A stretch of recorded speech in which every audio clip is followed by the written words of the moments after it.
এখানে দেখো এটা হচ্ছে যে সিলেট বোর্ড 2025 এখানে যে ক নাম্বারে বলছে যে মধ্যক শ্রেণীর মধ্য বিন্দু নির্ণয় করো। তার মানে আগে এখান থেকে তোমাকে কি বের করতে হবে? মধ্যক শ্রেণী আগে খুঁজে বের করতে হবে, নাকি বোঝো নাই? তো অধিকাংশ সৃজনশীলে দেখা যায় যে যার গণসংখ্যা বেশি ওইটাই সাধারণত মধ্যক শ্রেণী হয়ে থাকে। তবে তোমাকে চেক করে দিতে হবে, চেক করে নিতে হবে যে কোথায় মধ্যক আছে, নাকি বোঝো নাই? তাহলে এখন দেখো যে আমরা ক নাম্বার দিয়ে আগে সুন্দর করে লিখবো যে মধ্যক শ্রেণী ইকুয়াল এই যে যতগুলো গণসংখ্যা থাকবে সেই গণসংখ্যাগুলোকে যোগ করে দেব। গণসংখ্যাগুলোকে কি করব? যোগ করব। তাহলে প্রথমে গণসংখ্যা কত আছে? তাহলে 5 যোগ 7 যোগ 9 যোগ 14 যোগ 7। তার মানে সকল গণসংখ্যাগুলোকে আমরা কি করলাম? যোগ করলাম। তাহলে মধ্য মানে কি? যেটা মাঝখানে থাকে। তাহলে মাঝখানে কিভাবে বের করে? যে 2 দিয়ে কি করতে হয়? ভাগ করতে হয়। তাহলে 5 যোগ 7 যোগ 9 যোগ 14 যোগ 42। তাহলে 42 ভাগ হচ্ছে 2, তাহলে ফলাফল কত? 21, নাকি বুঝো নাই?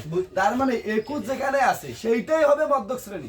তাহলে এবার হিসাব করো, 5 আর 7 12, তার মানে এখানে কি 21 আসছে? তাহলে 12 আর 9 21, তার মানে এইখানে আসি 21 হইছে। তার মানে মধ্যক শ্রেণী হবে এটা 51 থেকে 60, নাকি বুঝো নাই? তার মানে মধ্যক শ্রেণী আমার কোথায়?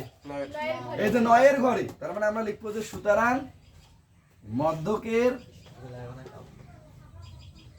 মধ্যবিন্দু ইকুয়াল। তাহলে এই শ্রেণী ব্যক্তি যোগ করে 2 দিয়ে ভাগ। তাহলে এখানে শ্রেণী ব্যক্তি প্রথমে কত?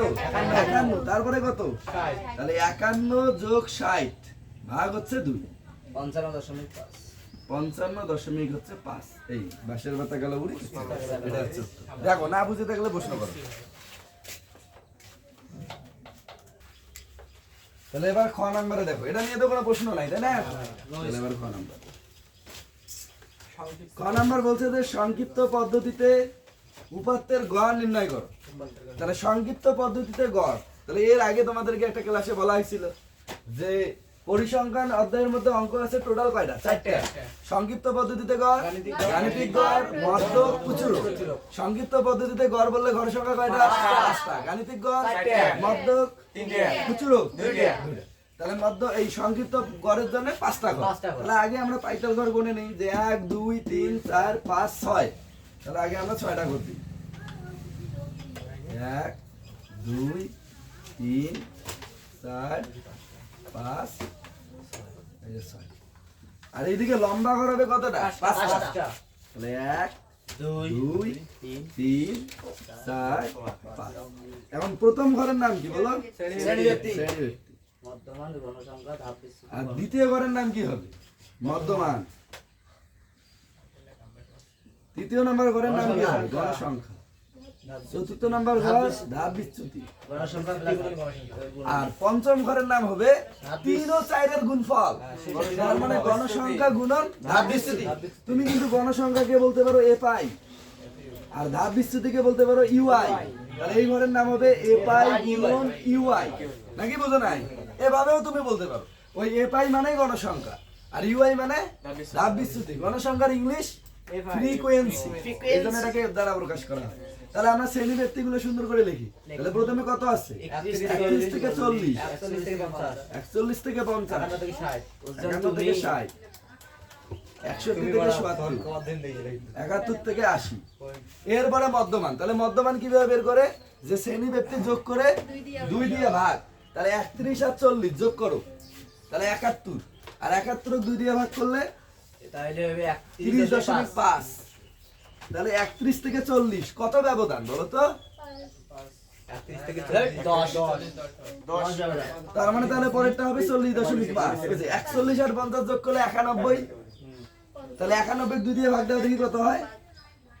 ওই ঠিক আছে না 45.5। আমি ওটা প্রথমটা বলেছি। তাহলে এটা হবে 35.5, তাই না? তাহলে পরেরটা হবে 45.5। তাহলে 55.5, 65.5। চল তুমি। এরপরে গণসংখ্যা। তাহলে গণসংখ্যার মানগুলা দেওয়াই আছে। কত কত? 5 7 14 7। 5 7 9 14 7। এবার আসো ধাপ বিচ্যুতি। বলা হয়েছিল যার গণসংখ্যা বেশি ওই বরাবর ধাপ বিচ্যুতির মান 0। তাহলে এখানে কোন গণসংখ্যাটা সব থেকে বেশি? 14। তাহলে 14 বরাবর ধাপ বিচ্যুতির মান হবে 0। উপরের দিকে মাইনাস, মাইনাস মাইনাস মাইনাস আর নিচের দিকে প্লাস। তাহলে এখন যদি আমরা ঘরটা ফিল আপ করি তাহলে 1 2 3 আর এদিকে আসলে 1 এত নাই। তাহলে এবার এখানে দেখো লেখা আছে a পাই গুণন ইউআই, তার মানে ধাপ বিচ্যুতি আর গণসংখ্যাকে গুণ করতে হবে। তার মানে 5 গুণন -3, তাহলে যা দেখো হবে মাইনাসের 15। 7 গুণন -2, তাহলে হবে 7 গুণন 14। 9 গুণন -1, তার মানে হবে -9। 14 তারপরে 14 এর সাথে 0 গুণ করলে 0। 7 গুণন 1, 7 1 7। কথা কি বোঝা গিয়েছে? এখন আমরা এই ঘরটার যোগফল বসাবো, আর যোগফলটাকে বলা হয় সামেশন। কি বলা হয়? সামেশন। তাহলে ক্যালকুলেটরে চাপো -15 -14 -9, তারপরে যোগ 7 দাও -31 -31। বাহ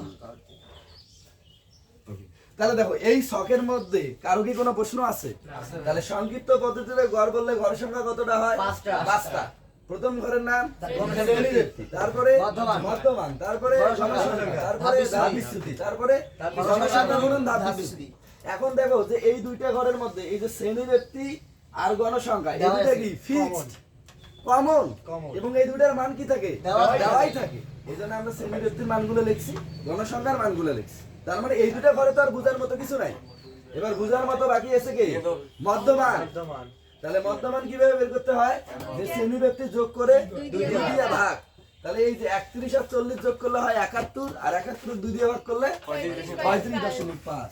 এরপরে আমরা এটা ভাগ করব। আর ধাপ বিচ্যুতির মান যে যার গণসংখ্যা বেশি ওই বরাবর কি লিখতে হয়? 0। তাহলে এখানে গণসংখ্যা বেশি কার? 14।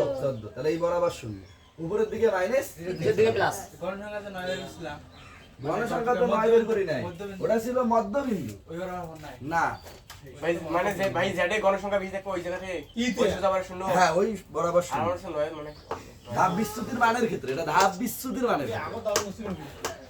তাহলে এবার দেখো যে আমাকে বলতে সংক্ষিপ্ত পদ্ধতিতে গড় নির্ণয় করো। তাহলে এবার আমাকে সূত্র প্রয়োগ করতে হবে। তাহলে এই উপরের অংশটা তাহলে লিখতে হবে যে জানি সংক্ষিপ্ত পদ্ধতিতে গড়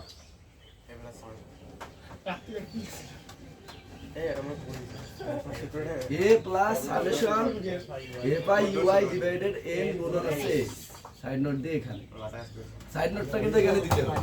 তাহলে বলো এতে কি? যে এতে বলা হয় এভারেজ। এভারেজ মানে আনুমানিক গড়। আনুমানিক গড়। আর আনুমানিক গড় কোনটাকে ধরা হয়? মধ্যমক মানে যার গণসংখ্যা বেশি ওই বরাবর মধ্যমানের মান। তাহলে দেখো তো এখানে কার গণসংখ্যাটা সবথেকে বেশি? 14। তাহলে 14 বরাবর মধ্যমানের মান কত? তাহলে এটা হবে 65.5। আর সামেশন a পাই ইউআই এর মান তো একবারে বের হইছে কত?